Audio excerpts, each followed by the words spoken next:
बिस्मिल्लाहिर्रहमानिर्रहीम। अस्सलाम वालेकुम नाज़रीन, मैं हूँ आम शहरी आरिफ हमीद भट्टी। नाज़रीन, कभी सियासत में सुना था खिदमत और इबादत होती है, अब गाली गलोच, एक दूसरे पर इल्ज़ाम लगाना, ऑडियो वीडियो लीकेज और ख़रीदो फरोख्त आम हो चुका है। अवाम ताकत का सरचश्मा है, लेकिन अब अवाम की ज़रूरत नहीं रही। अब लगता है इलेक्शन कोई लड़ता है, लड़ाता कोई है और नताइज कोई और बनाता है। इसकी मिसाल मैं नहीं कहता, 18 के इलेक्शन पे पीपल्स पार्टी और नून लीग ने कहा धांधली हुई, 13 के इलेक्शन में खुद आसफ अली जरदारी ने, आरओ के इलेक्शन का 8 पे धांधली। गो ये कि पिछले 40 सालों में जहां भी इलेक्शन हुए धांधली के इल्जामात लगाए गए। आज साबक सदर आसफ अली जरदारी पीपल्स पार्टी के शरीक चेयरमैन की दबंग एंट्री हुई और उन्होंने नवाज शरीफ को आड़े हाथों रहा। उन्होंने कहा जो शख्स मुल्क में जिंदा रहना नहीं चाहता, मुल्क से फरार हो जाता है, उसको अवाम से क्या ताल्लुक, मुझे पता है सियासत क्या लड़नी है। उन्होंने कहा पीपल्स पार्टी का दोबारा जन्म हो रहा है पंजाब में और अगला इलेक्शन पीपल्स पार्टी का होगा। कहा जाता है कि इनके ताकतवर हलकों से करीबी मरासम है। उन्हें जेल में भी संगीन इल्ज़ामात के बावजूद अरबों खरबों रुपए की करप्शन बेनामी अकाउंट पे भी जमानत है। वो कहते हैं अगर पूरे वोट पड़ते तो टर्न आउट ज़्यादा होता तो 50,000 भी ले सकते थे। 4,500 से 34,000 का फ़र्क। बात तो है इसमें कोई ना कोई है जो पीछे से सिस्टम चला रहा है। दूसरा, आज पीडीएम के सरबराह मौलाना फजलुर रहमान की मायूस कुन दिल बर्दाश्ता उतरे चेहरे से उन्होंने मीडिया टॉक करते हुए कहा कि 23 मार्च जैसे अहम दिन पर इस्लामाबाद में मार्च करेंगे, हुकूमत के खिलाफ महंगाई मार्च करेंगे।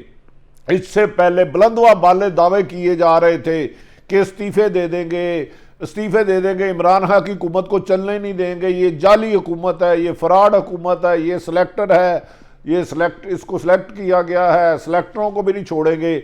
ना इस्तीफे दिए ना लॉन्ग मार्च 23 मार्च को। लगता है मौलाना फजलुर रहमान अगर यही सिचुएशन रही और नून लीग और पीपल्स पार्टी उन्हें इस्तेमाल करके छोड़ती रही तो कहीं खदशा है कि वो दिल बर्दाश्ता हो कि सियासत से किनारा कशी ही ना कर लें। दूसरी तरफ वजीर आज़म इमरान खान हकायक से बहुत दूर जिंदगी गुजार रहे हैं और वो कह रहे हैं कि उनकी हुकूमत कामयाब जा रही है। आज उनके मशीरे खजाना ने अजीब लोगों के जख्मों पे नमक भेजा कि पाकिस्तान में गुमराह कुन प्रोपेगेंडा किया जा रहा है, महंगाई है, जबकि जब से पाकिस्तान बना है बुलंद तरीन सतह पर महंगाई इस कदर अरूज पे आ गई है कि माजी में इन 30 सालों में इतनी महंगाई नहीं होती थी। इसमें यकीनन साहब की हुकूमतों को भी जिम्मेदार है, लेकिन मौजूदा हुकूमत की हालात से गाफल होना हैरत वाली बात है। सही कहते हैं कि जब बंदा ईमान इक़्तिदार में जाता है, हाक में वक़्त बनता है, तो उस तक हक़ाइक़ नहीं पहुंचना चाहते और उसके कान वही बातें सुनना चाहते हैं जो उसकी तारीफ हो, जो उसके कसीदे पड़े। तनकीद करने वालों को वो मुल्क दुश्मन और टीवियों पर पाबंदी लगाना और उन पर सहाफ़ियों को धमकियां देना उनका मामूल बन जाता है। खैर, आसफ अली नवाज इमरान खान के लिए अगले इलेक्शन बहुत मुश्किल नज़र आ रहे हैं। आज उनके वजीर एक अली अमीन गंडापुर ने धमकी दी कि मेरा भाई वजीर है, फंड हमने देने हैं, हमारे अलावा जीत नहीं सकता। इलेक्शन का लेवल अब ये हो गया है कि एक फेडरल मिनिस्टर कहता है बल्दियाती इलेक्शन में हमें वोट दो, फंड हमने देने हैं, तो कभी बार वजीर आज़म इमरान खान कहते थे तरक्याती फंड एक करप्शन है। क्या करप्शन पीपल्स पार्टी के दौर में होने वाली बुरी, यकीनन नून लीग में होने वाली बुरी, लेकिन मेरी नज़र में पीटीआई के दौर में होने वाली भी करप्शन बुरी है। ये हलाल हराम नहीं होती, सिर्फ हराम होती है। खैर, ये अली अमीन गंडापुर और जो शौकत तरीन कहते हैं महंगाई मसनूई है, झूठी कर रही है, पाकिस्तान सस्ता है, जबकि वो दुनिया में ये नहीं देख रहे कि बाहर एक मजदूर की तनख्वाह कमो बेशतर 20,000 पर डे पड़ती है, यानी कि $90 £90 या मिस्त्री की तनख्वाह 120। वो तो कुव्वत खरीद हमसे 1000 गुना ज़्यादा है, लेकिन शायद बड़े बड़े महलात में बैठे छोटे छोटे कमरे, एक एक दो दो कमरे में ज़िंदगी बसर करने वालों की हक़ाइक़ से ना आशना है, लिहाजा इनकी अक्ल पर मातम ही किया जा सकता है, इन्हें समझाया नहीं जा सकता। हाक में वक़्त कोई भी हो। हज़रत अली रज़ी अल्लाह तआला अन्हु का शेर खुदा का फरमान था कि जब इंसान के पास ताकत दौलत और अख्तियार आती है, इंसान बदलता नहीं, बेनकाब हो जाता है। अगर उस शख्स में अंदर आजिज़ी है तो वो रनकसारी आ जाएगा, इंसान है तो प्यार आ जाएगा, झुक जाएगा, लेकिन तकब्बर है तो फिरौनियत हो जाएगा और हक़ाइक़ से दूर हो जाएगा। खैर, ऐसी ही हालात तकरीबन मादी में पिछले 30-40 सालों में देखने में आ रही है। आ जाते हैं अचानक आसिफ अली जरदारी, जो 2008 में सदर बन के आए तो उन्होंने कहा था मैं पंजाब ले जाऊंगा। अचानक उनको होशियारी कैसे आई? कौन से लोग ताकतवर हल्के उन्हें आशीर्वाद दे रहे हैं? इतनी बड़ी करप्शनों के केस के बावजूद मुबैना तौर पर उन्हें एक केस भी साबित नहीं हुआ उनके खिलाफ, और वो कह रहे हैं पीपल, उनका कहना है कि पाकिस्तान को तोड़ना चाहती है, दुनिया पाकिस्तान को छोड़ना चाहती है, लेकिन हम पाकिस्तान को बचाने के लिए लड़ेंगे और हल्के में नवाज शरीफ का इलेक्शन लड़ेंगे। खैरत है भाई, ठीक है, अल्लाह करे ऐसा ही हो। बिलावल हाउस में गुफ्तगू करते हुए आसिफ अली जरदारी साहब का कहना था कि पीपल्स पार्टी ने NA 133 में बहुत अच्छा रिजल्ट दिया है। पीपल्स पार्टी के मुश्किल वक्त में जेल काटी पूरे पाकिस्तान में ऐसी कोई जगह नहीं जहां पीपल्स पार्टी का झंडा ना हो। बदकिस्मती ये है कि इस वक्त 10 MNA भी पंजाब में नहीं है 146 में, तो फिर भी हाँ, बेनज़ीर या भट्टो के दौर में आप कह सकते थे चारों सूबों की है जरदारी साहब। सिर्फ कम से कम पंजाब में आपके 6 या 7 MP है, आपके 10 MNA भी नहीं है, तो चारों सूबों के। लेकिन बहरहाल इसमें 133 में आपने 5,500 से 32,000 वोट लिया है। ये कैसे लिया है, लेकिन वोट तो आपने लिया है। उन्होंने कहा PP जमहूरियत के लिए बड़ी कुर्बानियाँ दी हैं, यकीनन बहुत कुर्बानियाँ दी हैं। आप सदर पाकिस्तान रहे, आपके केस थे, आप पर इम्यूनिटी थी, लेकिन आपने 5 साल पूरे किए और कहा जा रहा है वो भी ताकतवर हल्कों ने करवाए। उन्होंने कहा कि कल ज़िमनी इलेक्शन अक्सरियत वोट हासिल किए, अगर बढ़ते तो 50,000 वोट हो जाते थे। पंजाब में इलेक्शन मुश्किल नहीं, हमारी कमज़ोरियाँ सामने आई हैं। याद रखें कि इससे पहले 2018 में जो इलेक्शन हुए और ज़िमनी इलेक्शन जितने भी हुए, 800, 10,000, 2,000 से वोट आगे नहीं बढ़ सका। अचानक ये वोट कहाँ से आया, किधर से आया, किसके इशारे पे आया, ये बात नाज़रीन गौर तलब है और यकीनन आने वाले इलेक्शन में इसका नतीजा आएगा। ये ऐसे नहीं होता। 5,500 से पीपल्स पार्टी की ना पंजाब में हुकूमत है ना वफाक में, इतना वोट बढ़ जाना एक इशारा देता है कि भाइयों के साथ तल्लुकात अच्छे हैं। साबिक सदर का कहना था कि 2008 में इलेक्शन जीतने के बाद हमने कामयाबी की तरफ जा रहे थे, लेकिन इसके बाद RO के इलेक्शन RO को करा के हमें इंतखाबात छीना गया। लेकिन पाकिस्तान के खिलाफ साजिश हो रही है और ये बहुत ख़तरे में है। दुनिया पाकिस्तान को छोड़ना चाहती है और मैं बचाना चाहता हूँ, अहद किया है। अब भी मेरे दिमाग में ऐसी सोचें हैं जो मुल्क को कामयाब बना सकती है और आने वाली नस्लों के लिए कामयाब मुल्क बनेगा। नाज़रीन, इसका मतलब है जिस इलेक्शन में सिर्फ और सिर्फ पीपल्स पार्टी जीते वो फेयर है, जिसमें नून लीग जीते उसके लिए वो फेयर है, जिसमें PTI जीते उसके लिए फेयर है। कौन से इलेक्शन हैं? अगर आप कह रहे हैं RO के इलेक्शन थे तो उस वक्त तो सदर पाकिस्तान आप थे 2013 में। क्या 8 में जिसमें जीते हैं वो इलेक्शन ठीक है, बाकी सब है, ये आप फैसला करें। उन्होंने आसिफ अली जरदारी ने साबिक वज़ीर आज़म नवाज शरीफ पर इल्ज़ाम लगाते हुए कहा, उन्होंने अब ये कहता हूं कि जिसने हल्के में पाकिस्तान पीपल्स पार्टी ने इलेक्शन लड़ा 1970 के बाद मियाँ साहब बनाते रहे, बीबी साहबा भी यहाँ से जीती थी। उन्होंने अपने हिसाब से गलियां मोहल्ले बरादरियां देखकर हल्के बनाए हैं और लाहौर ही नहीं, उन्होंने पूरे पंजाब में हल्के बनाए हैं। इंशाल्लाह ये हल्के हम तब्दील करेंगे और हर जगह हम इलेक्शन लड़ेंगे और हम मोहल्ले में इनसे लड़ेंगे। ये मेरी धरती के खिलाफ है, इस धरती में मरना नहीं चाहता, इसको क्या मसला है। उन्होंने ये नवाज शरीफ को तंज की, ये मेरी धरती के खिलाफ है, इस धरती पे मरना नहीं चाहता, इनके बीमार है। तो मोहतरम जरदारी साहब, क्या सिंध में इलेक्शन हल्का बंदियाँ आपके खिलाफ आपकी मर्जी से नहीं बनी? क्या सिंध में तमाम जमातें बल्दियाती आर्डीनेंस के खिलाफ सड़क पे हैं, वो मुस्लिम लीग नून हो, MQM हो या PTI हो? लेकिन बहरहाल जिसके पास इक़्तिदार होती है वो कहता है जो मेरी ख्वाहिश है उसे सच कहो, गुलाम बनो मेरा, जो इनके लिए गुलाम ना बने फिर उसके खिलाफ प्रोपोगंडा कर देते हैं।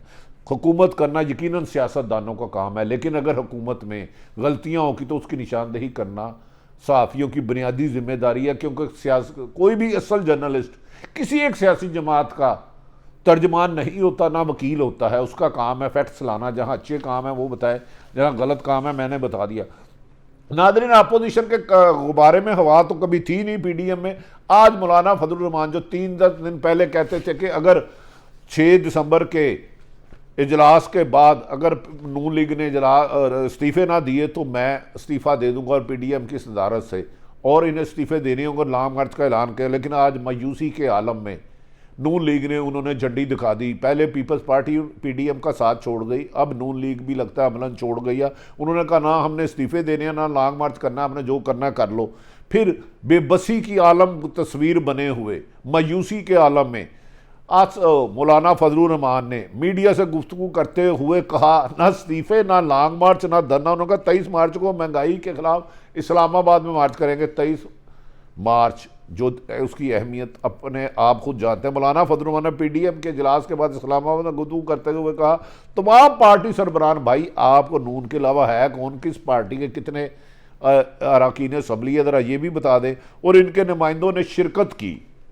उन्होंने कहा कि इसमें कोई शक नहीं, मौलाना फजलुर रहमान भी अब आ गए हैं मैदान में, जो सारी उम्र धांधली से जीतते रहे। उन्होंने कहा इसमें कोई शक नहीं, 2018 के इलेक्शन के नतीजे में अवामी मैंडेट से महरूम और जाली वोट की बुनियाद पर धांधली की पैदावार हुकूमत मरूज़ वजूद में आई।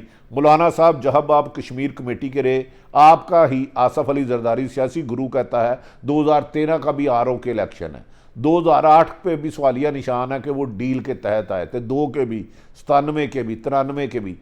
क्या सिर्फ आप हर जमात चाहती है जिसमें वो जीते? हालांकि मौलाना साहब कभी भी इस पोजीशन में नहीं आए कि मुल्क का पूरा इलेक्शन जीत सके। लेकिन बहरहाल आज उन्होंने सिर्फ अमलन मीडिया तक सियासत महदूद कर दी है, हुकूमत ने भी और अपोजिशन ने, दोनों ने। मौलाना फजलुर रहमान क्योंकि बड़ा ऐलान करने में नाकाम रहे, ना धरने ना करते, उन्होंने कहा ना हेलो, उन्होंने कहा कि आज नाकामी का मुंह देख रही है, लेकिन इसकी सज़ा जो नवाब इमरान खान को लाए हैं वो पूरी कौम को महंगाई की सूरत में, बदअमनी की सूरत में और गुर्बत की सूरत में भुगत रही है। लेकिन मौलाना साहब आप बताएं आपके घर कितनी गुर्बत है? क्या आपको गरीब का एहसास है? आपकी टोटल प्रॉपर्टी कितनी है? उन्होंने कहा कि इस सारी सूरत हाल में पाकिस्तान डेमोक्रेटिक मूवमेंट ने फैसला किया है कि 23 मार्च को इस्लामाबाद में महंगाई मार्च होगा, जो पिछले 3.5 साल से हुकूमत गिराते गिराते मुझे लगता है खुद गिर के पीडीएम तितर बितर होकर बिखर चुकी है। और सिर्फ मीडिया की हदूद तक, सिर्फ मीडिया टाक में इन रहने के लिए पीडीएम, मुस्लिम लीग नून हो, पीपल्स पार्टी हो या हुकूमत हो, आवाम से कट चुके हैं। इसीलिए आवाम बेयारो मददगार है। वरना महंगाई के इस दौर में अगर कोई लीडर महंगाई का इशू लेके आता तो आवाम यकीनन उसके साथ आती। उन्होंने कहा कि इस सारी सूरत हाल में पाकिस्तान डेमोक्रेटिक पार्टी ने फैसला किया 23 मार्च को इस्लामाबाद में महंगाई मार्च करेंगे। उन्होंने पीडीएम के सरबराह ने कहा इस मार्च की तैयारियों के सिलसिले में सूबे की सतह पर पीडीएम के इजलास तलब किए जाएंगे। इजलास थे इजलास, इजलास थे इजलास, सैकड़ों इजलास था कवर कर चुके हैं, लेकिन result zero zero zero zero. PDM के सरबराह ने कहा कि मार्च की तैयारियों के सिलसिले में सूबे की सतह पर पीडीएम के इजलास में तलब किए जाएंगे जिसमें हिकमत अमली तय की जाएगी। और पंजाब में शहबाज शरीफ जो ताकतवर हलकों से नहायत आजकल करीब है, ये मेरी खबर है, इसमें इख्तलाफ राय आपकी। खैबर पख्तूनख्वा में मौलाना फजलुर रहमान, बलोचिस्तान में महमूद खां अचकज़ई और सिंध में अवैस नूरानी जिनकी एक सीट भी नहीं है, सिलसिले में तैयारियों के लिए इजलास तलब करेंगे। तमाम को बुलाते रहो, लूटते रहो, भागते रहो। हुकूमत आपको बुरा कहे, अपोजिशन हुकूमत को कहे, अवाम बेचारी बेयारो मददगार, बुनियादी सहूलतों से महरूम।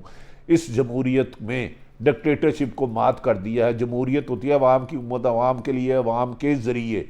लेकिन अवाम के ज़रिए हुकूमतें ना आने वाली, वो कोई भी हो, वो अवाम के लिए काम नहीं करती। आजकल है मेरी हुकूमत मेरे ख़ानदान के लिए, मेरे रिश्तेदारों के लिए, खाओ पियो लुटो दे नठो, ये पॉलिसियाँ पिछले अरसा दराज से चल रही हैं।